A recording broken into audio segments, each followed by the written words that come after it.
constante cambio que usted merece entender, porque es imposible interpretar la realidad que vivimos sin conocer cada uno de sus colores. Porque muchos son los tonos de la actualidad. Presentamos Matices. Una producción de Noticias Monumental.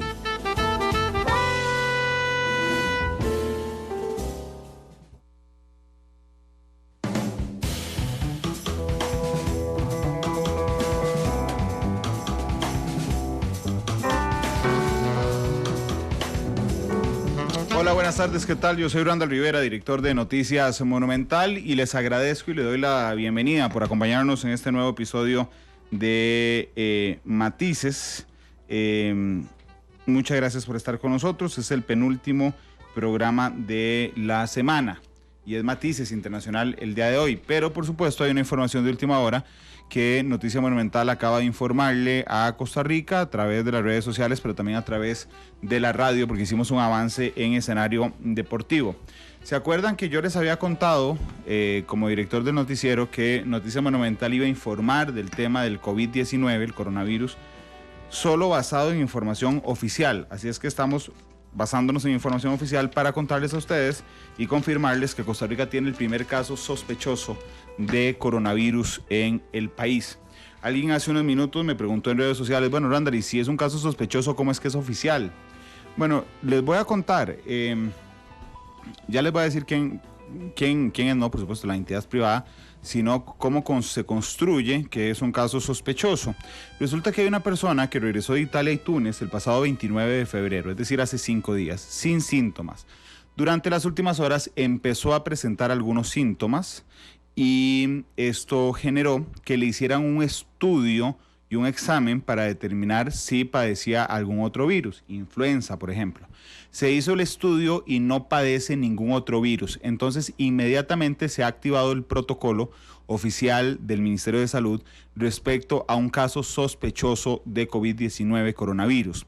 Se le ha tomado una muestra a esta persona y esa muestra está en Inciensa, que es el órgano que tiene en este instante el examen adecuado para en cuestión de horas, ojalá en menos de 12, nos confirme si efectivamente es el primer caso de coronavirus en nuestro país. ¿Qué es lo que sabemos hasta el momento? Y les voy a contar la información que nos ha remitido el Ministerio de Salud. Dice, estudiamos el primer caso sospechoso por COVID-19. Es una mujer costarricense de 52 años, vecina de Pocosí, que estuvo en Italia y en Túnez y que llegó al país el día 29 de febrero sin síntomas que coincidan con la definición del caso, pero inició posteriormente la sintomatología.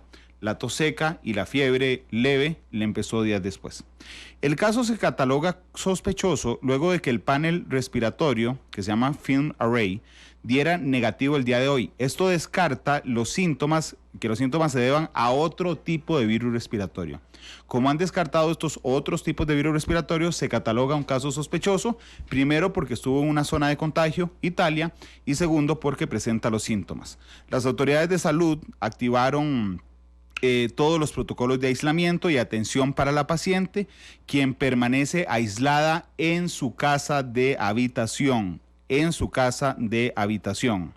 A la vez se tomaron las muestras respectivas para enviarlos al INCIENSA, el Instituto Costarricense de Investigación y Enseñanza en Nutrición y Salud, para realizar la prueba que descarte o confirme este caso. El INCIENSA va a remitir al Ministerio los resultados, los cuales se darán a conocer inmediatamente se tengan. Paralelo al avance de las pruebas de laboratorio, se realiza la indagación de contactos para el abordaje respectivo y contener oportunamente los posibles contagios. ¿Qué son los contactos? Por ejemplo, la gente que viajaba en el avión con esta mujer y la gente con la que ha hablado y en persona desde el pasado 29 de febrero. Recordemos que el coronavirus se transmite a través de las gotitas de saliva que expulsamos cuando hablamos, por ejemplo, o cuando tosemos y estornudamos. El país se viene preparando para este momento desde hace varias semanas con el objetivo de resguardar la salud pública, dijo el ministro. La paciente está estable de salud, por lo que en caso de que el resultado de las pruebas arroje la confirmación del coronavirus, la paciente permanecerá en estricto control en aislamiento y en seguimiento domiciliar. Va a estar aislada en su casa, porque desde que lo anunciamos, una de las preguntas reiteradas es ¿en cuál hospital está? No está en hospital, está en su casa de habitación, junto con su esposo, quien no tiene síntomas hasta el momento, pero por principio precautorio también permanece aislado con ella. ¿Qué podemos hacer? Lavarnos las manos siempre, no tocarnos la cara, y por Dios, por favor, que no haya una lluvia de compras de mascarillas. Las mascarillas, y lo reiteró el ministro el martes aquí en este espacio, es solo para las personas que tengan coronavirus. Usted no hace absolutamente nada si anda por la calle con mascarilla. La persona con coronavirus es la que se pone una mascarilla, y ni siquiera es una mascarilla N95, que es una de las más fuertes de todas, porque eso impide respirar al ratito.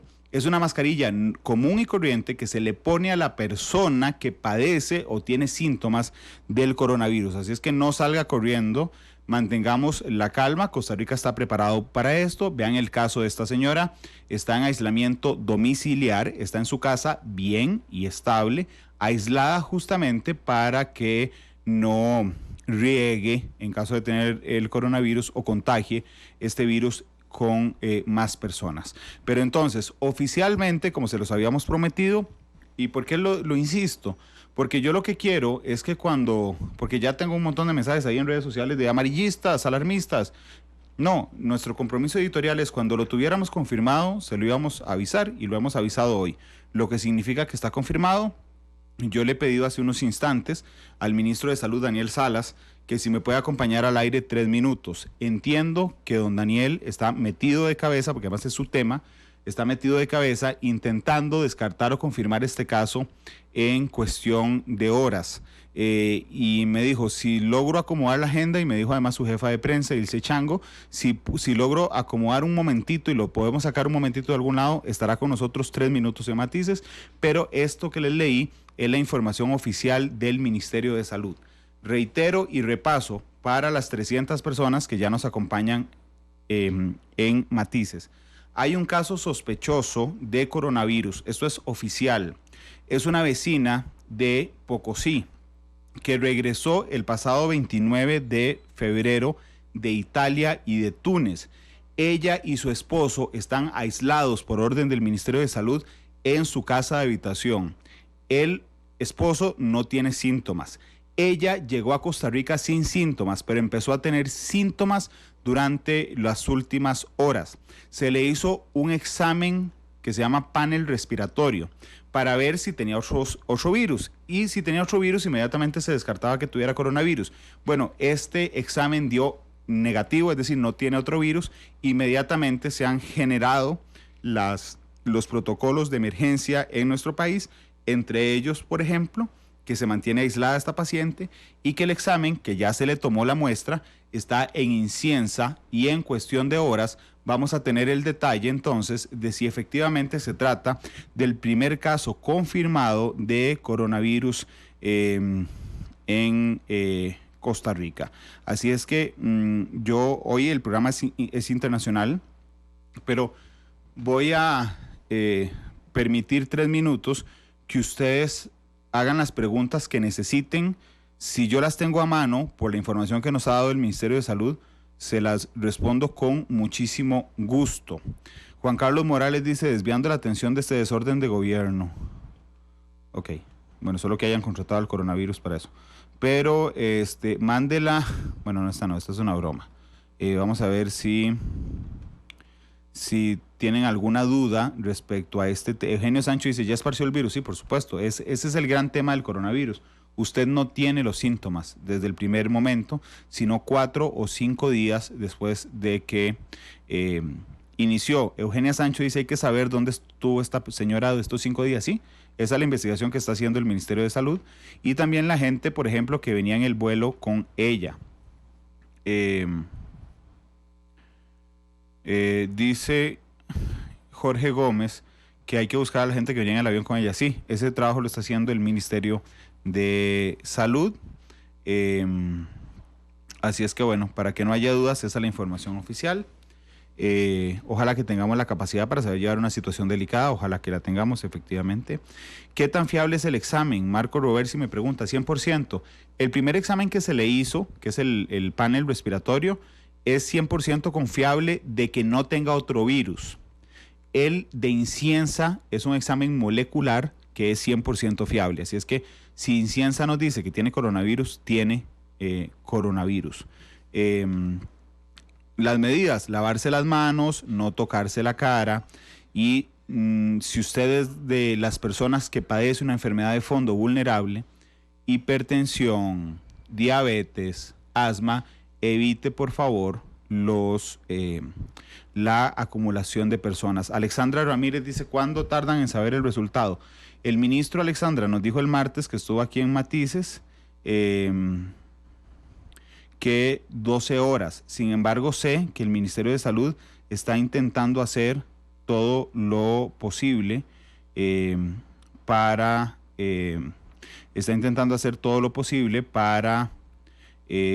tener la prueba en los próximos minutos. Cuando el Ministerio de Salud emitió el comunicado, que fue a eso de la 1:40 de la tarde, ya se había tomado la muestra. Así es que ya estaban contando las horas respecto a esto. A tener calma, dice Chico Fonseca, sí, por favor. Y bueno, estos son los detalles que tenemos hasta esta hora. ¿Cómo se diferencia este COVID-19 de una gripe corriente? Una gripe da más fiebre que el COVID. El COVID da una fiebre leve, da síntomas muy leves. El principal problema del COVID es si usted tiene una enfermedad de fondo, pero el problema es que es mucho más contagioso. El COVID-19 se le contagia, una persona puede contagiar a 2 o a 3, eso es altísimo. La gripe, una persona puede contagiar a 1. Entonces, realmente eso pasa. Stephanie RM dice, Randall, somos el primer país centroamericano en tener casos. Si se confirma, sí, somos el primer país centroamericano. Ya lo había confirmado Chile ayer, lo confirmó Argentina ayer, lo confirmó, de hecho Argentina es muy vacilón, porque ahora estaba hablando con Diego País, que es argentino, y Diego me decía, ahí están los medios tomando a la persona que tiene COVID pidiendo sushi, algunas otras cosas. Sí, no es una enfermedad que a uno lo vuelque, si esa es la pregunta. La complicación es porque puede llegar a una persona vulnerable, entonces. Tos seca, 38 grados más o menos de temperatura, parece un resfrío, para decírselos muy tranquilamente, parece un resfrío. Cuando usted pega los síntomas del resfrío con que estuvo en una zona donde hay casos de coronavirus, Italia en este caso, se vuelve un caso sospechoso. Por eso se le hace la primera prueba. Si sale otro virus, se descarta. No salió ningún otro virus. Así es que por eso se está haciendo. Axel Villegas dice, Randall, en Latinoamérica, ¿cuántos países ya están con coronavirus? Si mi memoria no me falla, México, Chile, Argentina y Ecuador. Y el sándwich se iba cerrando, en este caso sería Costa Rica el primero. Don Randall, ¿qué diferente es esta nueva enfermedad comparada con el H1N1? El H1N1 causa más mortalidad que este causa una mortalidad entre el 2 y el 3%, pero es mucho más contagioso. De ser positivo el virus del coronavirus, ¿qué posibilidades existe de que haya un contagio masivo? Depende de la cantidad de gente que pueda haber contagiado la señora. ¿Qué pasa si uno es asmático y se contagia? Sigue el mismo protocolo, sin embargo hay más vigilancia porque puede complicar la enfermedad de fondo. ¿Las toallitas con cloro pueden eliminar el virus? Sí, yo se lo pregunté al ministro directamente el martes, y sí, pero no hay nada mejor que el lavado de manos.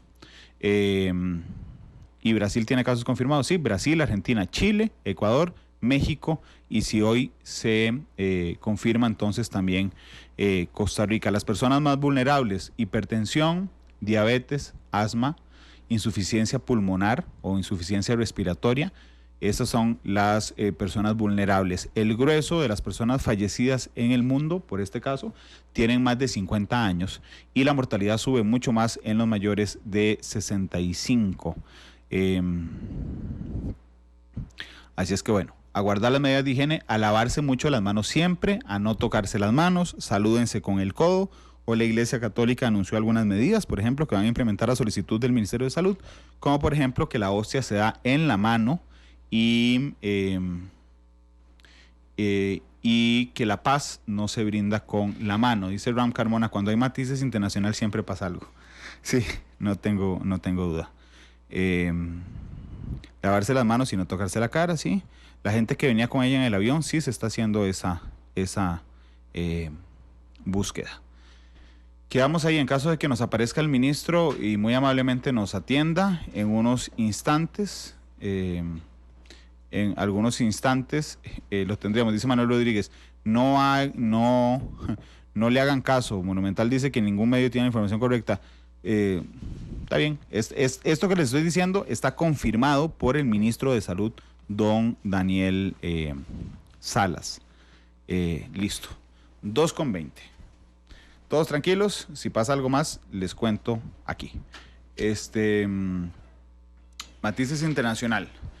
Carlos Cascante, mi invitado esta tarde. ¿Por qué Matices Internacional? Porque, voy a responder la última pregunta. Isaac Segura, ¿cuánto dura una persona enferma? Entre 2 y 4 semanas. No enferma, con el virus activo. Ahora sí, ¿por qué Matices Internacional? El martes fue un super martes en Estados Unidos. Y no es que sea super martes, qué buen martes. No, sino porque en las primarias demócratas, donde se va a escoger el rival o la rival de... No, creo que solo queda el rival. No, ahorita no. quedan mujeres. 2. No, ya Elizabeth Warren. No, Tulsi Gabbard no se ha retirado, ya va de número 3 en el ranking. Así es, queda una. Ok, ¿quién va a ser la rival o el rival de Donald Trump? Y entonces en el supermartes se disputan esas primarias en 14 estados de los Estados Unidos. ¿Para qué sirven las primarias? Imagínense que empezamos con 13 candidatos en el Partido Demócrata y en Estados Unidos no hay financiamiento estatal, es decir, la gente tiene que buscar la plata.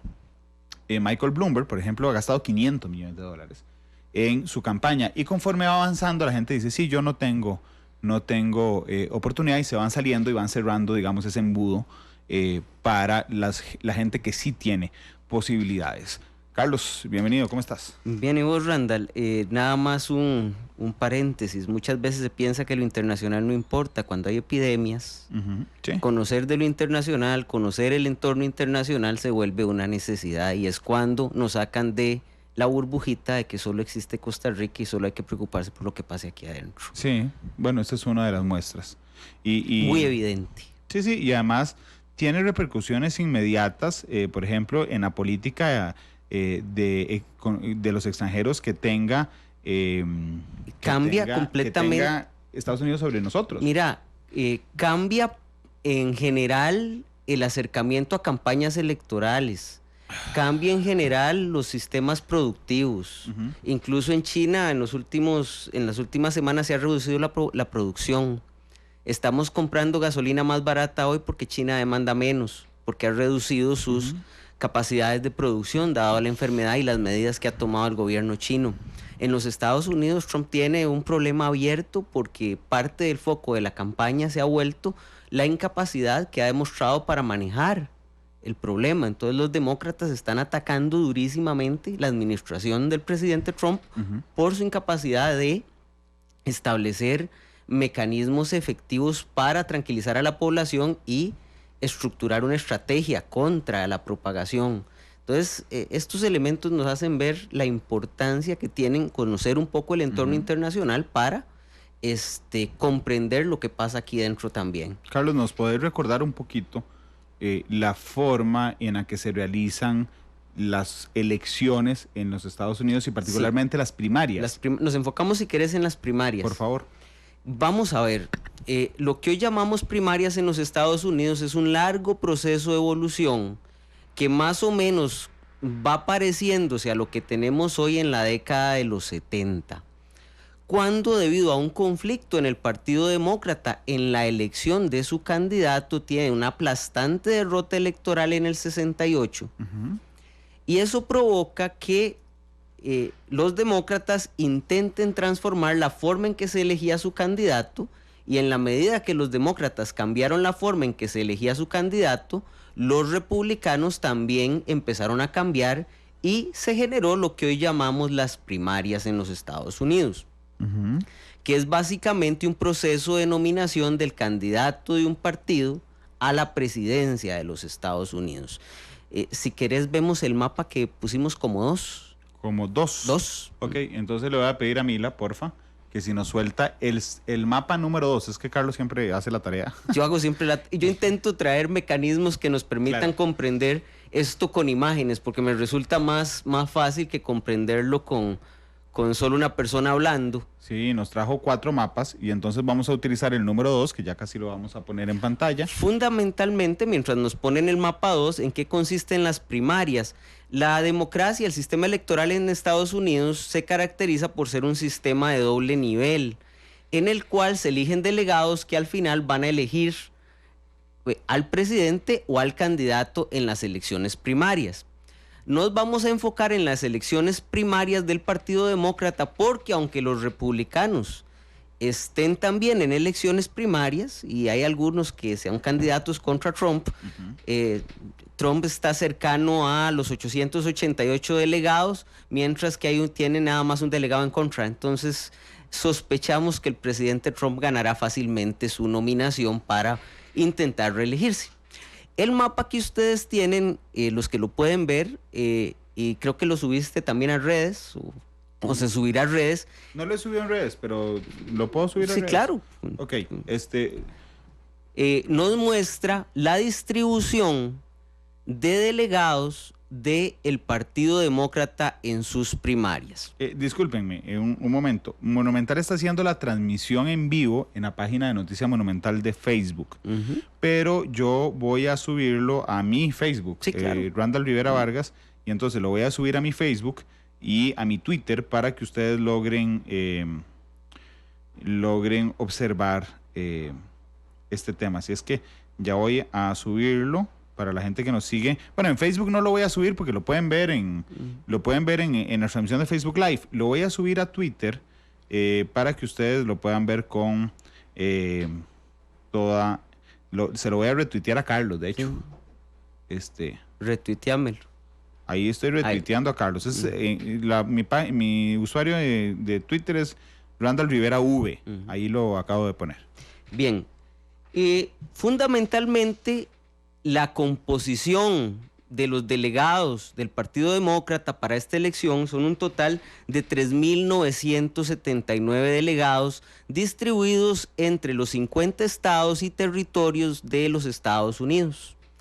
¿Cómo se hace esta distribución? Hay varios criterios. El primer criterio es la cantidad de personas que tiene el estado y el segundo criterio es la inclinación de ese estado en las últimas elecciones, las elecciones generales. Es decir, entre más demócrata sea un estado, se le premia, entrega más delegados. Exactamente, pero se compensa en relación con la población. Entonces, hay estados gigantescos como el estado de California, que de esos 3.979 delegados tiene 415. Texas tiene 228, Nueva York tiene 274 y hay unos que básicamente porque son muy pequeños y de escasa población tendrán muy pocos delegados. Por ejemplo, Montana tiene 19, Vermont, que es el estado de Sanders, tiene 20 y resto, 26, 27. En fin, todo ese conjunto de delegados fundamentalmente van a componer la convención demócrata, que es la que elige finalmente al candidato del partido. Que es un día. Que es un día, correcto. ¿Qué es lo que pasa acá? Hay dos formas de elegir esos delegados en el Partido Demócrata y el Partido Republicano. El mecanismo más que se ha expandido más desde los 70 son las primarias, que es una votación que se hace en el estado. La gente va a diversos lugares a votar, que va desde centros educativos incluso a votar en una MPM, perdón por el comercial, pero hay establecimientos comerciales que también reciben votos. El sistema electoral estadounidense a veces tiene algunos problemas de seguridad electoral. Bien, dependiendo de varios factores, se van a asignar. Cada candidato pone sus delegados por estado. Entonces, si usted quiere que gane Bernie Sanders, usted hoy vota por los candidatos a delegados que está proponiendo el movimiento de Bernie Sanders. Si usted va por Biden, va y vota por alguno de los candidatos a delegados que propone Biden. Cada estado establece sus reglas de distribución de delegados. La regla general, a diferencia de las elecciones que tendremos en noviembre, es que en las elecciones primarias usted sí puede hacer, el partido hace una distribución de acuerdo con ciertas reglas de proporcionalidad de los delegados. O sea, no es un juego de suma cero. Por ejemplo, el pasado martes Biden ganó Texas, pero eso no quiere decir que va a recibir los 228 delegados de Texas. Sanders pero ganó... si ganó Texas, va a recibir la mayoría de delegados de Texas. Correcto, hay varias reglas. Incluso usted puede quedar en tercer lugar de la elección y puede recibir delegados. La regla fundamental que se aplica en la mayoría de los estados, porque al ser un estado federal, cada representación del Partido Demócrata puede establecer diversas reglas en cada estado. Eso es lo que hace maravilloso las elecciones en los Estados Unidos, porque estás viviendo, para ser honestos, 50 elecciones en un mismo a un mismo tiempo. Entonces cada elección puede tener reglas distintas. Es que hay un límite para empezar a ganar delegados, que es el 15%. Si usted obtiene más del 15%, va a tener derecho a delegados. Hay estados donde esas reglas son más complejas. ¿Por qué? Porque no se distribuyen delegados en razón de todo el estado, sino entre distritos electorales. Entonces, por ejemplo, en el estado de Texas, usted viene y hay 31 distritos electorales que tienen distribuidos un cierto número de delegados. Usted, para tener delegados, tiene que tener 15% en ese distrito electoral específico.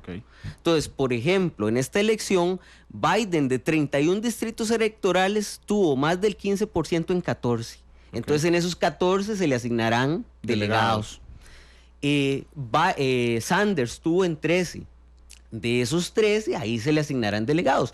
En el resto que no llegaron a ese 15, no tienen delegados. Entonces puede ser que en un distrito electoral en Texas, Sanders hubiera dominado, pese a que pierde la elección general, y ahí obtendrá más delegados que lo que obtuvo Biden. Pero entonces ellos llegan al día de la convención sabiendo cuántos delegados tienen a nivel nacional. El principio, digamos, de cultura política es que esa persona que puso el candidato ahí, el precandidato ahí, votará por ese precandidato al momento de llegar a la elección en la convención. Claro. Pero eso no es jurídico, es un acuerdo político. Eso va a ser muy importante. Es una presunción. Es, digamos, es la costumbre. Es la costumbre. Usted no va a poner a alguien que lo va a traicionar el día de la... No va a ser un patrón. Pero entonces, digamos, si yo soy candidato demócrata y sumo, ¿verdad? Yo sé, por ejemplo, ¿cuál es la cantidad completa de delegados, Carlos? 3.979 delegados. Entonces, digamos que yo sepa que llego con 2.150. Vos ocupás para ganar la mitad más uno. Claro. Como la mitad de la cantidad que te acabo de dar, 2.979, da un número... 1950. Da 1900 cerrado. 1950. Da 1899.5. Okay. Eso no puede ser. Entonces se eleva la cantidad a 1901. En síntesis, si yo quiero ser candidato demócrata a las elecciones de noviembre, tengo que alcanzar el total de 1901 delegados. Perdóname, entonces la cantidad completa de delegados son 3.800. No, 3.979. Vamos a ver. 3.979 dividido en 2, 1989. 1991. 3.979, sí, 1.991 delegados. Eso es lo que se necesita para ganar. 1.991 delegados. Correcto. Esos 1.000, ¿podemos volver al mapa? Al 2, porfa. Marvin, decirle a Mila, porque yo sé que está con 1.000 cosas. Y a veces uno pretende que 1000 sea un pulpo, pero el 2, otra vez sí, porfa. Sí, eso sería la primera votación, 1991 delegados, ¿ok? ¿Qué pasa si en la primera votación que se hace en la convención, ningún candidato, como dicen las proyecciones que vamos a ver dentro de un minuto, llega a esa cifra? Fundamentalmente pasamos a una segunda ronda.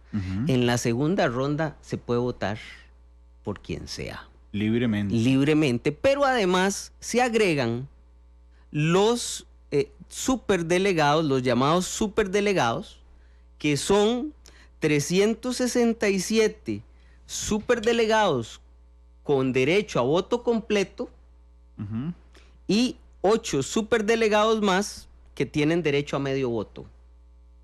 Las normas a veces son un poco extrañas. Sí, parece que estamos leyendo las instrucciones del Gran Banco, pero sí, son reglas muy complejas, pero lo que intentan es establecer responsabilidad. ¿Quiénes son los superdelegados? Fundamentalmente el establishment del partido. Los líderes del partido, los senadores, los miembros de la Casa de Representantes, gobernadores que el partido tenga, miembros del Comité Nacional Demócrata. Y votarían nuevamente, y en ese caso estaríamos hablando de que el conjunto, si están presentes todos los delegados, hablaríamos de 4.750 delegados. Tomando en consideración estos. Se suman las dos cantidades. Y para ganar se requeriría 2.375.5 delegados. En la segunda votación. En la segunda votación. Ahí sí se permite el 0.5 porque hay 8 que tienen 0.5. ¿Cuánto es? ¿2.300? 75.5. Ok. Esas son las complicadas reglas que si nos ponemos a ver estado por estado en la distribución de delegados serían aún más complicadas. ¿Por qué? Si ustedes se dan cuenta y revisan cadenas de noticias, van a ver que algunas cadenas de noticias dicen que Biden va por 595 delegados, Sanders por 530. Otras ya le dan a Biden 600 delegados y a Sanders 550. Porque asumen que algunos superdelegados... Porque sacan sus cálculos de que en la elección del martes eso va a quedar así. Ok, porque por ejemplo en California todavía todos los delegados no están oficialmente determinados. Ok, entonces los números que tenemos ahora reflejan una diferencia de alrededor de 60 delegados entre Biden y Sanders. Eso probablemente cuando termine el conteo de California va a reducirse. Ok, entonces ya entendidas esas reglas generales podemos empezar a describir cómo se desarrollan las primarias en los Estados Unidos. Fundamentalmente no se desarrollan un mismo día, que es una diferencia fundamental con otros procesos en el mundo, sino que se van a desarrollar del mes de febrero al mes de junio en diferentes estados. En febrero, si ustedes ven el mapa ahí, verán en febrero los estados que realizaron sus primarias o caucus en febrero, los verán en rojo. ¿Okay? Esos representaban nada más 155 delegados de los 3.979 que estábamos conversando al inicio. Un 3.9%. En azul van a ver los delegados que se reparten el supermartes y por eso se llama supermartes, porque se reparten 1.357 delegados de los casi 3.900 delegados que tenemos. Un 34.1% de los delegados. Entonces, esa relación entre febrero y el supermartes es muy importante en las primarias estadounidenses, porque las primeras 4 primarias son como para establecer si alguien tiene futuro en el proceso electoral. Claro. Ya cuando se llega al supermartes, los que sobrevivieron las primeras 4 elecciones, en el supermartes se define la diferencia entre pretendiente y contendiente. Y eso fue el proceso que vimos el pasado martes. Entramos de las elecciones de febrero fundamentalmente con 2 renuncias. Peter Buttigieg, que había tenido alguna suerte en los caucus de Iowa y en la primaria de New Hampshire, a Amy Klobuchar, que había tenido alguna oportunidad en Nevada, Pero ya cuando llegamos al supermartes, esa gente decidió retirarse y darle el apoyo a Joe Biden. Claro, porque yo aquí quiero recordar algo que señalaba ahora. En las elecciones en Estados Unidos y en las primarias no hay ayuda estatal. Es decir, los candidatos tienen que conseguir la plata. Y está basado en donaciones privadas. Carlos, Ada Francis hace una pregunta que me parece muy oportuna. Dice, ¿qué pasa con los delegados que ya se le asignaron a candidatos que renunciaron? Pueden votar como quieran. Quedan libres. El principio es que usted elige al delegado.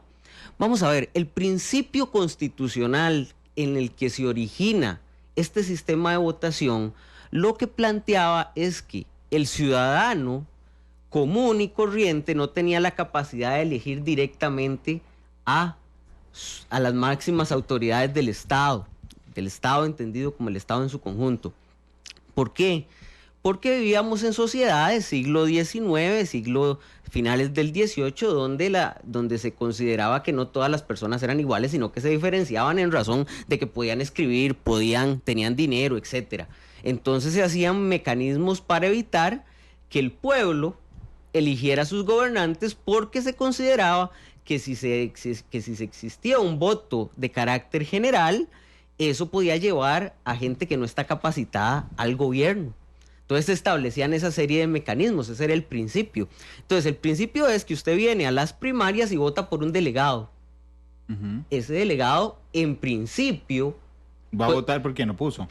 No, en principio jurídico puede votar por el que a él mejor le parezca, pero conforme fue evolucionando el proceso electoral en los Estados Unidos y la concepción de democracia, llegamos a un compromiso político de que el delegado votará por el candidato que lo presenta. Claro. Y yo, para que el sistema funcione, votaré por un delegado que represente mis intereses de votar por el candidato que a mí me corresponda. Entonces, cuando lleguemos a la convención, esos delegados que ya no tienen candidato propio, pues pueden votar por quien ellos mejor les corresponda. Lo normal es que, por ejemplo, Buttigieg y Amy Klobuchar le dieron su respaldo a Joe Biden, lo mismo que hizo Michael Bloomberg. Entonces ellos votarán por Biden. Entonces se puede ir sacando numeritos de cuánto puede tener Biden. Carlos, hiciste mención de 4 ya precandidatos del Partido Demócrata, pero en esa colección con la que empezamos en 13... Empezamos en 13. Ajá. Quisieras... Algunos no llegaron ni a las primarias. Ok. Yo no pretendo que me hagas un repaso de los 13 precandidatos, pero si tiene alguna particularidad alguno, como Michael Bloomberg, por ejemplo, un multimillonario. Tal vez lo que podamos entender es que el Partido Demócrata de los Estados Unidos es un partido que está profundamente dividido en el país. Está dividido en razón de varios elementos. El primer elemento es, digamos, la visión ideológica.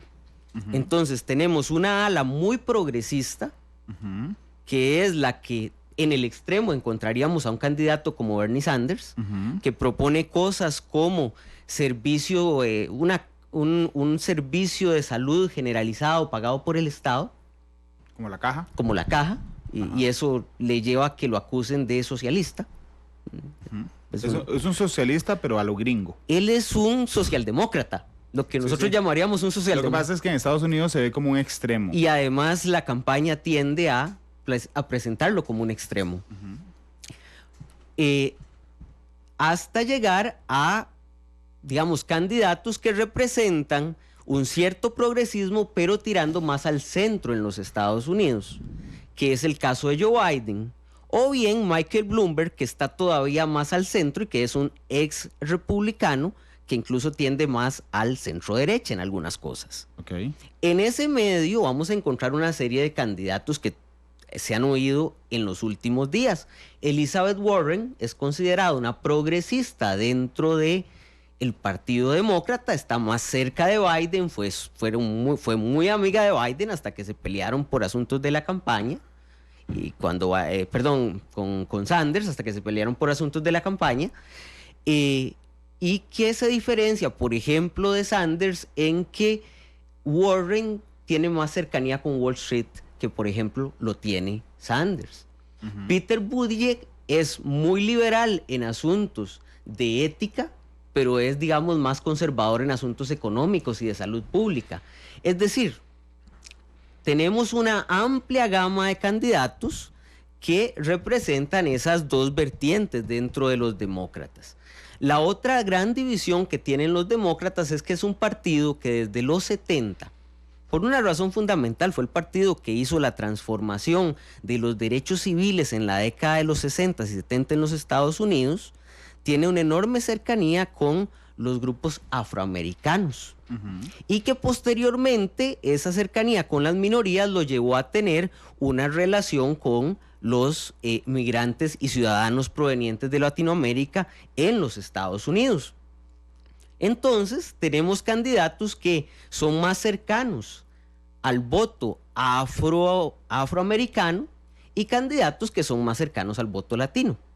Por ejemplo, una de las fortalezas de Joe Biden es que al haber sido el vicepresidente de Barack Obama, tiene muchos contactos con los políticos afroamericanos del sur de los Estados Unidos y eso le da una gran fortaleza con esa comunidad. Claro, y lo usa él frecuentemente en sus discursos. Fui vicepresidente de un gran hombre, valiente, que logró grandes cosas en este país. Correcto.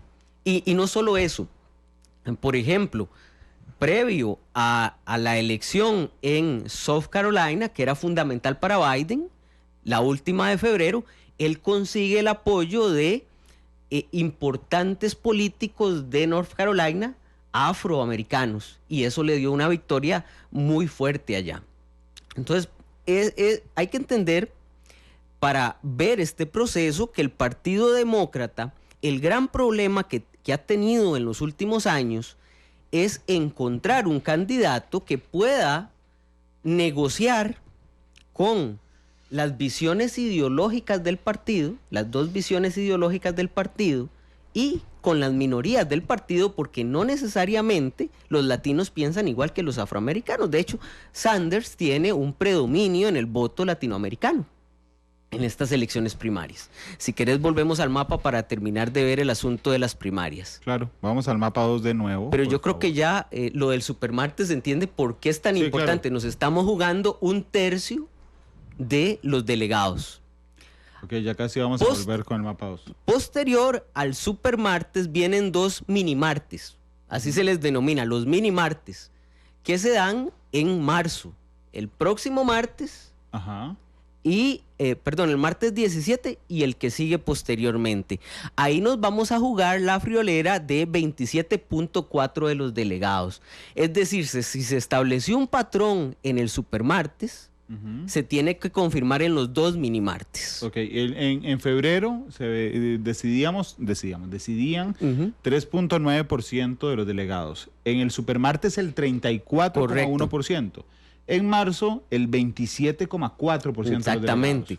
Y ahí terminamos de limpiar el panorama. Ahí yo creo que el supermartes ya limpió el panorama y lo hizo una competencia de dos. Habrá otros procesos donde probablemente no sea así y hay momentos en que el supermartes y los dos minimartes deciden el candidato porque ya la diferencia es muy abultada, lo que pasó con Hillary Clinton en las elecciones anteriores. Usted sabía desde ese momento que Bernie Sanders no iba. Sí, y con una diferencia adicional, en las elecciones del 2016, los superdelegados entraban a jugar desde la primera ronda electoral en la convención. Hillary era parte del establishment del partido y tenía una ventaja ya sin entrar a votar de superdelegados que la habían acuerpado. Entonces prácticamente había poca opción para una transformación de la elección. Ahora no es así, aunque en los últimos días Biden ha conseguido un apoyo de superdelegados, eso no empieza a jugar en la primera ronda de la convención. Entonces todavía estamos muy lejos de que esto se haya decidido. Las elecciones que vamos a tener ahora en marzo van a ser claves para ver si Biden sigue con su línea de crecimiento o bien si Sanders logra posicionarse en algunos estados y cambiar la situación que estamos viendo. Finalmente tenemos las elecciones de abril que en este caso pueden ser muy importantes.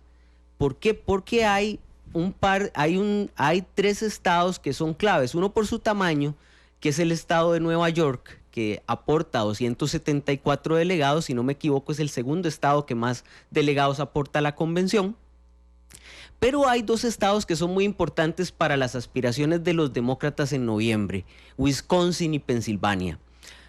Wisconsin y Pensilvania fueron perdidos durante las elecciones del 2016 y fueron la clave, junto con Michigan, para que Donald Trump ganara.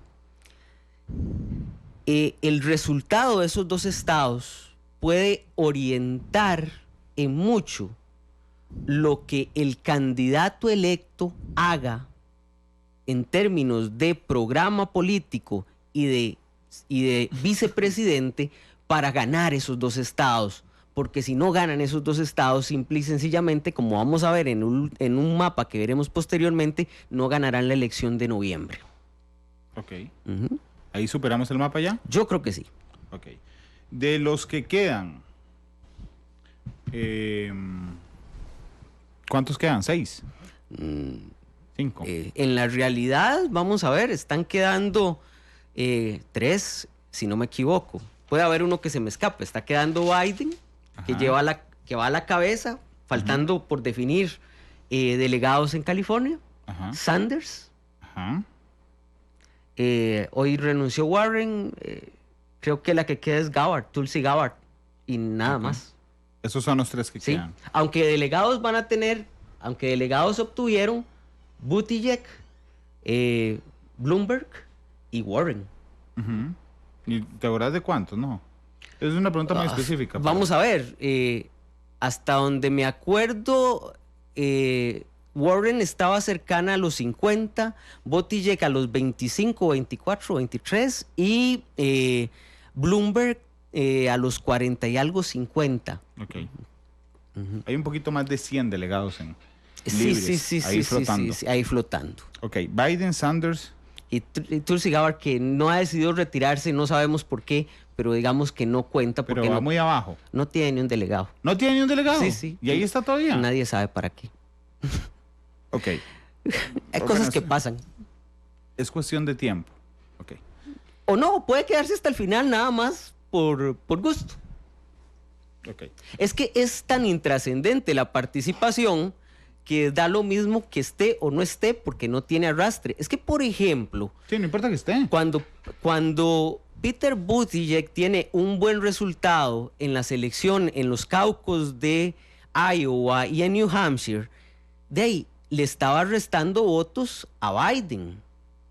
Cuando Warren tiene resultados malos, pero le resta votos a Sanders, lo perjudica. Entonces, el mismo partido y las líneas del partido empiezan a presionar por, vea, queremos ganarle a Biden, es más importante ganarle a Biden que usted se quede hasta el final. Claro. Renuncie para que deje de quitarle votos a Sanders. Y eso lleva a un interesante debate, ¿verdad? Que es cuánto porcentaje del electorado se va con uno cuando su candidato, o con uno o con otro cuando su candidato renuncia. Entonces, por ejemplo, Bloomberg, las encuestas tienen claridad en que la salida de Bloomberg va a fortalecer mucho a Joe Biden. Pero la salida de Elizabeth Warren parece que no tanto, parece que está más dividida la proporción de gente que preferiría a Biden y no a Sanders. Claro, ok. Pero, Carlos, ¿puede darse la posibilidad de que haya injerencia del Partido Republicano? Entiéndase, Trump. Impulsar, por ejemplo, una candidatura para restarle a otra. Exactamente. De eso se acusaba a Bloomberg. Lo que pasa es que Bloomberg, digamos, su nivel de odio hacia Trump es tan grande, Sí, porque que ya era es una imposible. cuestión de negocios. Ajá, que era imposible. Que era imposible. Era imposible. Claro, no, pero no solo me refería, digamos, a Bloomberg, sino a Gabbard, porque, digo, vos haces un debate, vos sos un medio de comunicación, haces un debate entre los candidatos demócratas. Es diferente tener a 2, Biden y Sanders, a tener a 3, porque te aseguras que 2 golpeen a 1. Sí, lo que pasa es que ahí funciona, digamos, bastante distinta la lógica de los debates, Randall, en el sentido de que como son medios privados, en un sistema muy capitalista, el medio determina ¿A quién invita? a quién invita. Entonces, por ejemplo, para los debates que han hecho, algunos muy grandes, los primeros casi con todos, Sí. pero todavía no hay elecciones, fundamentalmente el medio puede decir, aquellos que no tengan en las encuestas nacionales aquí es igual. tanto porcentaje no vienen. Claro. Okay. Y los otros pueden participar en otro debate si encuentran con quién, pero no es obligatorio presentar a todos los candidatos. Entonces eso elimina mucho esa posibilidad. Okay. Evidentemente lo que sí se ve en los debates es, por ejemplo, si cuando Sanders logró buenos resultados, todo el mundo se le tiró encima. Cuando Warren quiso despuntar, todo el mundo se le tiró encima. Cuando Buttigieg quiso despuntar, todo el mundo se le tiró encima. Okay. Es más bien, el juego de las primarias es un juego de descubrimiento, así lo define un analista político en Estados Unidos, descubrimiento, se descubre al candidato, entonces se le da un impulso. Después lo conocemos, ya cuando está descubierto empieza a hablar, empieza a plantearse y después lo destruimos. Es un juego, las primarias, ese es el problema también que tienen los demócratas, es un juego de destrucción. Entonces el partido puede quedar profundamente dividido después de unas primarias que sean muy, muy fuertes políticamente hablando. Okay, espérate para hacer un paralelismo. Liberación Nacional, Figueres contra De Santi. Ok. No es que gana De Santi y todo Liberación se va con De Santi, queda profundamente dividido. Entonces, la función fundamentalmente que históricamente han tenido las convenciones es unificar todo el que quedó lastimado después de ese proceso, y eso implica repartición de puestos, empezando por el puesto de vicepresidente, que es un puesto dirigido a unificar el partido, líneas, líneas políticas que incorporen a los candidatos perdedores. Entonces es un proceso muy complicado, y en el Partido Demócrata se vuelve mucho más complicado porque es un partido de minorías en este momento. Ok, hablemos de los candidatos. Ok, Biden, es la tercera vez en su vida que él intenta ser candidato demócrata. Tuvo hace algunos meses una acusación de ser muy cariñoso, y no lo digo yo para que no me critiquen, así lo informó la prensa estadounidense, muy cariñoso con las mujeres a su alrededor. Me parece, al inicio, escuché a algunos analistas decir, se va a destruir. O sea, eso es, en medio del Me Too, queda destruido Biden, y no lo destruyó. No lo destruyó. Biden es el típico político del establishment en los Estados Unidos. Fue senador durante una enorme cantidad de tiempo por un estado pequeño, el estado de Delaware. Llegó a ocupar puestos muy importantes dentro del Senado de los Estados Unidos. El primer gran puesto importante que ocupa es el presidente del Comité de Asuntos Judiciales del Senado de los Estados Unidos, que es sumamente importante porque es el que le hace la entrevista principal a los candidatos que pone el Ejecutivo para ocupar el puesto de miembro de la Suprema Corte. Y ahí, digamos, hizo algunas credenciales como político liberal porque se opuso a candidatos que eran considerados ampliamente conservadores, como por ejemplo el juez Clarence Thomas, pero también se le acusó, cuando se elige a Clarence Thomas, paréntesis, a Clarence Thomas se le hacen acusaciones de acoso sexual. Y Biden, que presidía ese proceso, fue bastante débil con esas acusaciones, e incluso contra la víctima de esas acusaciones le puso zancadillas. E hizo un proceso como para que eso no afectara a Clarence Thomas, aunque se oponía a Clarence Thomas en materia de ya ideológica, de temas de aborto, de otros elementos clave de la ideología y la cultura en los Estados Unidos. El segundo gran puesto de Joe Biden es el de presidente de un comité que es poderosísimo en el Senado de los Estados Unidos, que es el de Asuntos Internacionales, que es fundamentalmente uno de los comités que condiciona, que persigue, que intenta controlar la política exterior del Ejecutivo. Y ahí se le acusó especialmente por su apoyo de la guerra en Irak, y que es una acusación que constantemente sus opositores, especialmente Sanders, ha señalado, que él constantemente ha apoyado aventuras de los Estados Unidos en guerras interminables. Biden intenta 2 veces ser candidato a la presidencia de los Estados Unidos, una en el 88 donde fracasa cuando se le acusa de plagio en un discurso, plagio a un político laborista inglés, es totalmente descubierto. Él se sale de la campaña alegando que tiene 2 aneurismas en el cerebro, probablemente que sí, pero digamos que eso lo afectó mucho.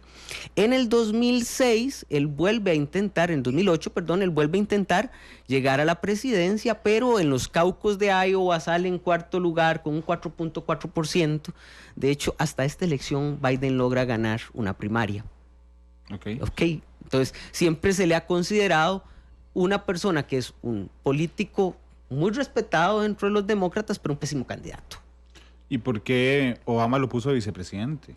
Porque Obama ocupaba, primero que nada, un tipo que tuviera arrastre con la élite blanca del Partido Demócrata y la élite educada y, digamos, correcta del Partido Demócrata, porque la plataforma de Obama era fundamentalmente de personas de minorías latinas y negras. Entonces él ocupaba esa base ahí.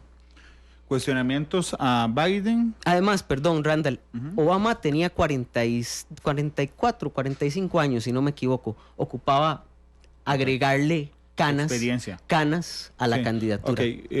Contras de Biden. Bueno, fortalezas de Biden, ex vicepresidente Barack Obama. Sí, es su principal. Y un listado de haber sido demócrata toda la vida y de formar parte de decisiones importantes dentro del partido. Debilidades de Biden. Uno, me parece, el respeto a los derechos de las mujeres. Esa es una debilidad. Otra que tiene es que tiene problemas para hablar en público, muy severos, muy severos. Su edad le juega en contra en 77 años. 77 años. Sanders tiene 79, pero digamos que en la imagen del candidato demócrata, ayer estaba haciendo mi tarea de ver a los presidentes demócratas. Digamos que los últimos presidentes demócratas, Clinton y Obama, han sido presidentes jóvenes. Incluso si te vas un poquito para atrás. Jimmy Carter llega a la presidencia a los 53 años, claro, que no puede considerarse una persona de edad. ¿Kennedy? Kennedy a los 45. Digamos que las únicas excepciones habían sido Lyndon Johnson, que llegó pasado los 50, y Harry Truman, que llegó a los 61, porque incluso el mítico Franklin Roosevelt llegó a los 51 años. Claro, ¿sería el presidente de mayor edad? Bueno, sería el candidato. No, el candidato no estoy seguro. ¿Sería el presidente de mayor edad del Partido Demócrata? Si en las últimas elecciones, no me quiero ir más atrás, porque el Partido Demócrata tiene una historia desde 1828. Hombre, y hasta ahí no hice la tarea. Desde Roosevelt. Digamos que desde Roosevelt sería Sí, ya tú fuiste bastante atrás, digamos, desde 1930 y 1900. Desde los 30, desde hace 100 años. Sería el presidente más mayor. El presidente de mayor edad, el presidente demócrata con mayor edad. Lo que pasa es que los demócratas siempre venden y han tenido éxito de vender a candidatos jóvenes. Y cool. Porque ellos venden a la nueva América, la América de las minorías. Claro. Entonces Biden es muy establishment para esas minorías. Aunque tiene apoyo de los afroamericanos y muy fuerte. Por Obama. Vamos a Bernie Sanders, 79 años. Sí. Creo que no los ha cumplido. Está próximo a cumplir. Está próximo, creo. 8 de septiembre cumplirá 79 años, el 8 de septiembre. ¿Senador? Bernie Sanders tiene una historia interesante. En la década de los 70, él empieza a despuntar en la política de Vermont con un partido que básicamente era una plataforma, un partido pequeño en Vermont, que se opuso a la guerra de Vietnam. Intenta en varias ocasiones llegar a la Casa de Representantes y al Congreso con ese partido, no lo consigue. Pero en los 80 consigue un nicho político interesante que es un condado, el condado de Burlington en Vermont, donde él llega al poder como independiente, con un partido propio, y consigue un avance interesante en la economía de ese estado. De hecho, durante el gobierno de Sanders ahí fue considerado uno de los mejores alcaldes de los Estados Unidos. Tenía propuestas muy socialdemócratas en su política. Por ejemplo, se opuso a las cableras porque decía que establecían un monopolio de la televisión, cosas de ese tipo. A finales de los 90 él decide presentarse a la Cámara de Representantes con una base política que le permite llegar primero a la Cámara de Representantes desde los 90. La Cámara de Representantes es la máxima expresión de cercanía con el pueblo. ¿Por qué?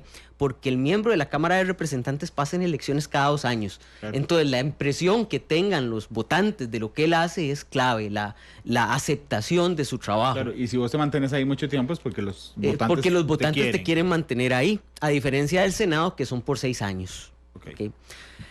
Sanders, durante su estadía en la Cámara de Representantes, se opone abiertamente a la guerra en Irak, es, digamos, de los máximos críticos.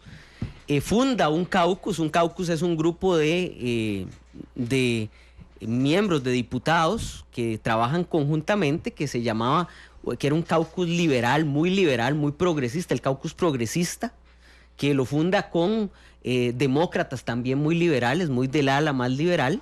Y finalmente, en el 2006 se le da la oportunidad, en el 2006 se le da la oportunidad de que renuncia el senador de Vermont y él participa en Vermont. Con el apoyo, participa como independiente, pero Sean Schumper, que es una de las figuras más poderosas hasta hoy del Partido Demócrata, le da su apoyo.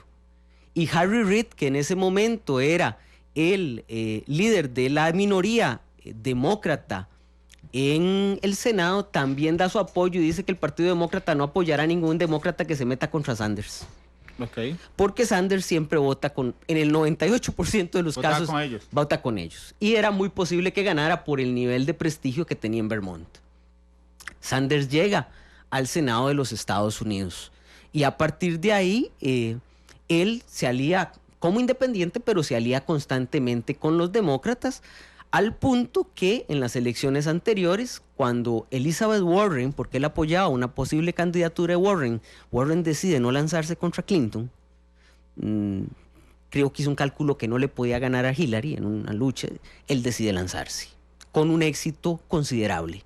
¿Por qué? Porque atrajo a un tipo de votante, atrajo al votante joven y al votante desempleado, fundamentalmente blanco, o que se considera blanco. Ok. En los últimos debates, no fue un debate, fue una entrevista, Bernie Sanders dijo que había que reconocerle a Fidel Castro, le recordaron una frase, que había que reconocerle a Fidel Castro el avance en el alfabetismo que había tenido Cuba. Eso se lo han restregado para arriba y para abajo, particularmente Biden. Sí, claro, y se lo van a seguir restregando. Y lo peor es que fue sacada de contexto, porque al mismo tiempo ha sido una crítica al régimen autoritario. Okay. Entonces, contra Sanders siempre va a pesar varias cosas. Sanders es admirador del Partido Socialista de los Estados Unidos, que se fundó en la primera década del siglo XX y que tuvo influencia en las elecciones de los Estados Unidos. Incluso él tiene una foto de un líder socialista estadounidense muy importante que se llama Ernie Debs, que fue el que fundó ese partido. Entonces él siempre va a decir: yo soy socialista, porque lo hace en referencia al progresismo que vivieron los Estados Unidos muy fuerte en la primera parte del siglo XX. Es socialista en clave estadounidense. En clave estadounidense. Sí, porque incluso... Claro, y le van a sacar que fue a su luna de miel a Moscú en plena Guerra Fría. Por ahí. Son cosas... pero al mismo tiempo Sanders sabía que sí, no parece un dato, pero sí, es un dato cierto. No, es un dato pero cierto. Sanders siempre ha mantenido una línea de crítica, por ejemplo, a los gobiernos autoritarios. Incluso en los 80, cuando la política norteamericana, Centroamérica fue muy fuerte y muy de derechas y muy conservadora, Sanders era uno de los pocos críticos políticos de los primeros críticos a esa política de Reagan en Centroamérica. Es decir, ha sido una persona constante, pero lo que le critican a Sanders es fundamentalmente que su discurso aleja votantes. Y genera mucho miedo en el establishment, entonces que eso le cuesta mucho llegar al establishment y genera miedo y generaliza mucho porque, por ejemplo, Paul Krugman señalaba, el problema con Bernie es que usted no puede venir y decir que los afroamericanos que están votando por Biden son miembros del establishment, Claro. cuando son la población que más pobreza tiene en su conjunto en los Estados Unidos. Sí, por supuesto. Entonces, llega a esos extremos y eso le debilita la capacidad de crear acuerdos. Y el gran problema que tienen los demócratas es encontrar a alguien que logre unificar al partido y que le permita llegar a grandes acuerdos políticos para enfrentarse con Donald Trump, que tiene una base mucho, mucho más sólida. Quizá más pequeña. Ok, quizá más pequeña. Fortalezas de Sanders. Fortalezas de Sanders, la unidad de su discurso. Es muy consistente. Es muy consistente en el discurso. Es un muy buen orador. Es decir, cuando Sanders llega, Él mueve corazones. él Sanders. mueve corazones. Él le habla al ciudadano que tiene problemas, cosa que Biden no puede hacer.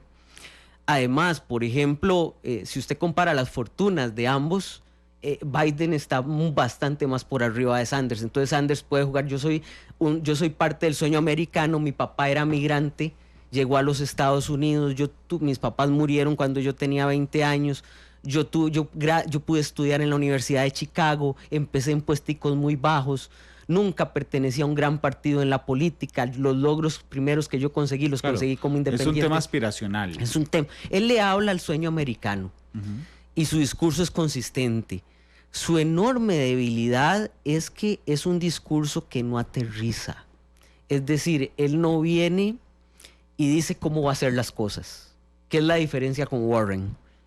Warren tenía el problema que era muy aterrizada, te señalaba cuáles eran las medidas a tomar, pero no tocaba el corazón de la gente. Sanders se queda en el corazón. Sanders se queda en el corazón, pero le falta el decir cómo va a hacer las cosas, y al no decir cómo va a hacer las cosas genera enormes miedos en el establishment económico de los Estados Unidos, y su discurso, digamos, es anti-establishment, es un discurso que tiene partes de lo que se llama el populismo americano.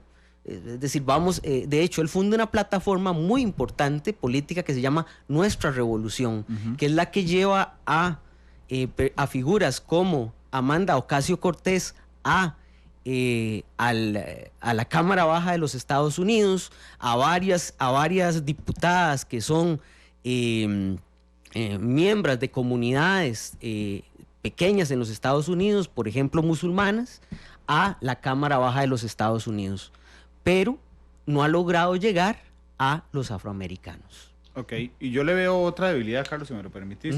Yo entiendo por qué él se dice socialista, porque lo hace en el contexto estadounidense, pero llamarse socialista en Estados Unidos... Claro, le da todo el discurso a sus opositores para que puedan destruirlo. Así es. El peor enemigo de los Estados Unidos durante 50 años... fue la URSS, socialista. Despierta todos los miedos. Fidel, socialista. De hecho, fíjate que aquí Adrián Monge nos está diciendo la debilidad de Sanders, socialista y punto. Esa es la debilidad. Porque además dice, es fan de Fidel. Sí, es decir... y él no se ha considerado fan de Fidel, pero digamos, ni creo que lo sea, por lo que he dicho. Pero en la narrativa, que no estoy seguro si es solo dentro de Estados Unidos o solo en el extranjero, la gente dice, no, socialista, Chávez, socialista, Fidel. Sí, claro. Y digamos, él ha sido muy crítico de la política de los Estados Unidos hacia América Latina en su conjunto. Y por supuesto, cuando se estaban dando las reformas en Venezuela, él nunca rechazó a Hugo Chávez. Entonces, eso genera... Él después, ya cuando se viene todo lo que se vino después, que eso pasó de ser un autoritarismo competitivo a un autoritarismo brutal, ya señaló sus críticas y su peso, como la mayoría de socialistas. Claro, pero por ejemplo, si vos le preguntas a alguien aquí en Costa Rica, ¿usted es socialista? Pensando en el término ideológico de la palabra, normalmente dicen, no, socialdemócrata. Te paran de una vez como si ni me digas socialista porque me echa a perder la carrera. Claro. O sea, no se entiende el concepto filosófico de socialismo. No, es que socialismo es Chávez, socialismo es Maduro, socialismo es Fidel. De hecho, hoy se discutía en algunos medios la necesidad de que cambie un poco el discurso, que elabore un poco más el discurso para que le llegue a la gente, porque si no se lo van a llevar en banda. Claro. 3:13, permíteme ir a la pausa. No tenemos novedades sobre el caso sospechoso de coronavirus. Lo único que sí es que hemos intentado averiguar más o menos la hora en que se aplicó la prueba. Al parecer es cercano a las 9 de la mañana. Lo que nos permitiría saber hoy mismo, si efectivamente Costa Rica tiene o no el primer caso de COVID-19, el coronavirus, aunque ya tenemos el primer caso sospechoso oficial en Pocosí de una señora de 52 años que se encuentra aislada en su casa y que regresó el 29 de febrero a Costa Rica tras un viaje por Túnez y por Italia. 3:14. Vamos a la pausa y regresamos.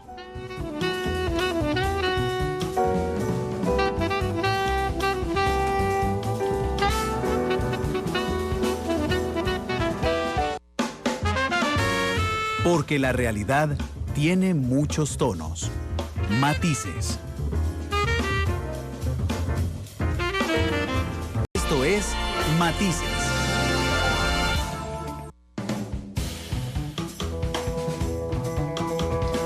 Con 20 minutos en la tarde. Carlos me mandó 5 mapas. Sí, vamos y usamos a poder, uno nada más. Sí, pero vamos a poder ver 2 que me parecen interesantes para el futuro, para lo que nos dice marzo, abril, mayo y junio. Vamos en el mapa 4, si me hacen el favor. En realidad en realidad es una infografía. Bueno, sí, es una infografía. No, el otro. Ese también lo podemos ver, pero... ahorita lo vemos. No, el otro. No, otra vez. El otro. El de las caritas. El de las caritas. Sí, pero ese no es. Ese. Muy bien, muchas gracias. Vean, esta es una proyección que hace esa casa, 3038, que es una interesante página y plataforma que la gente que esté interesada en ver esto con números y con estudios numéricos puede observar. Ahí lo que van a encontrar es la proyección que tenían hasta hace pocos días los candidatos que todavía estaban en la carrera.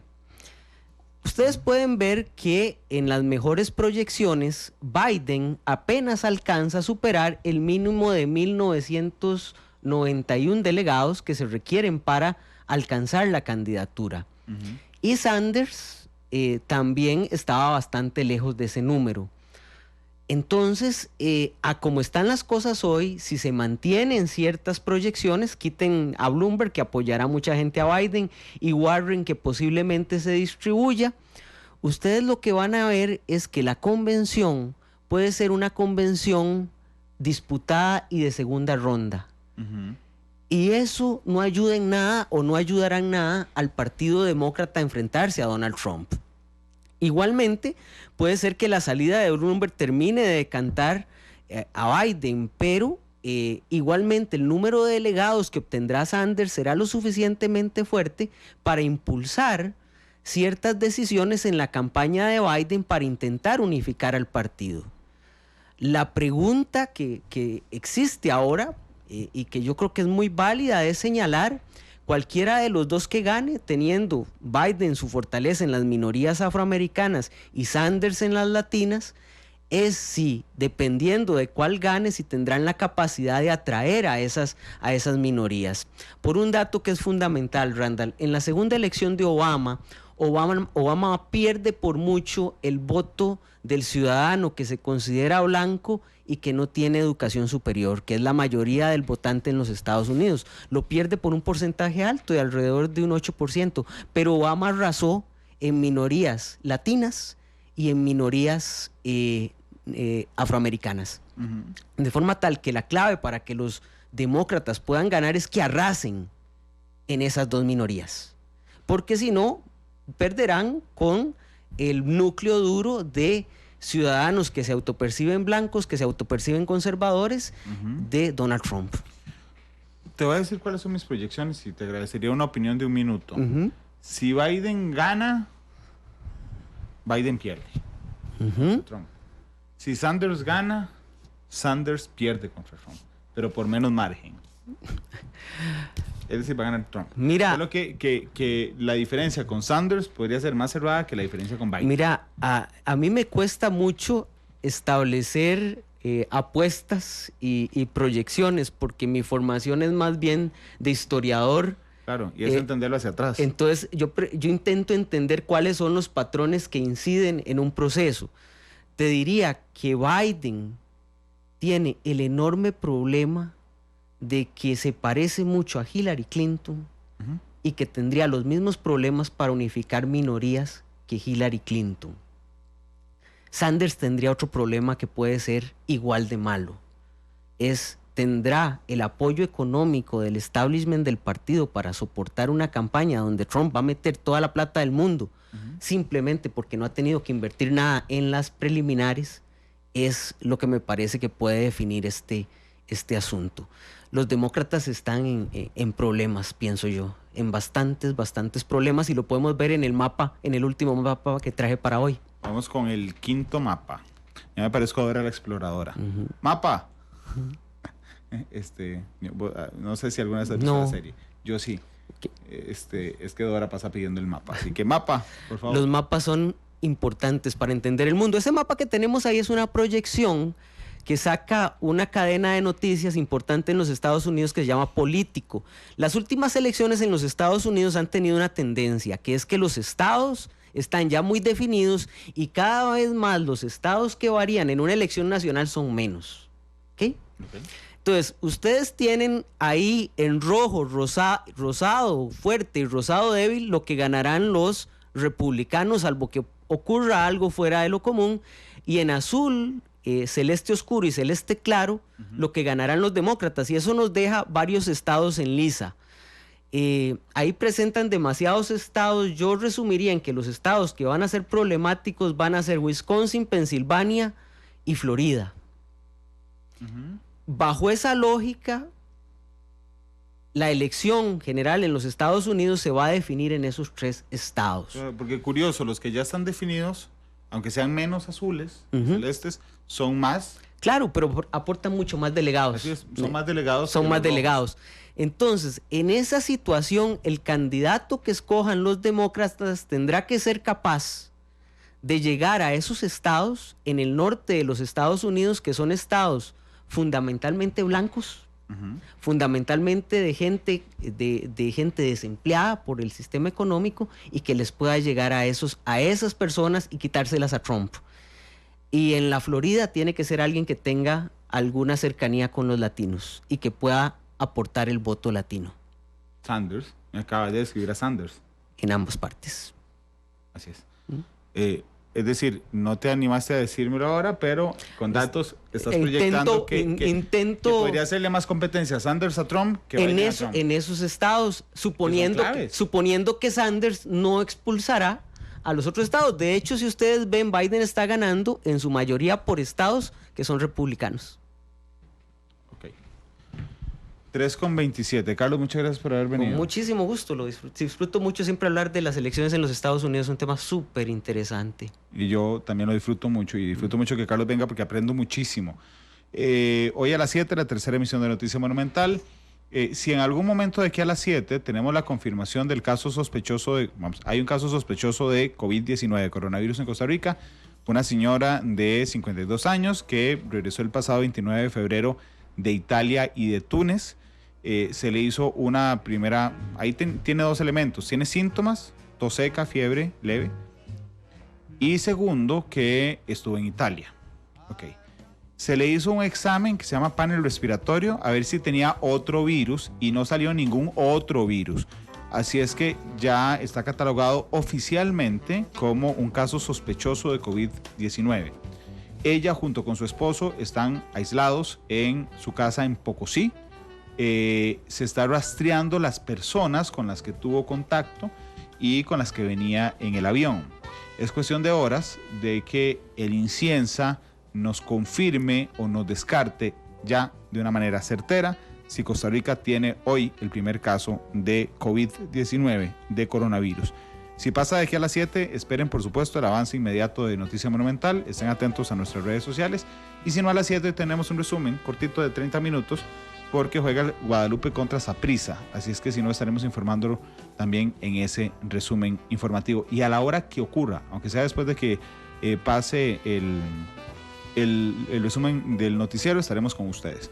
3:28, don Carlos Cascante escogió una canción muy estadounidense. Bueno, un cantante muy estadounidense. Es Frank Sinatra. Frank Sinatra, la voz. ¿Cuál canción, Carlos? Te tengo bajo mi piel. Carlos siempre viene romantiquísimo. 3:29, Frank Sinatra, despide Matices. Hasta luego y feliz tarde.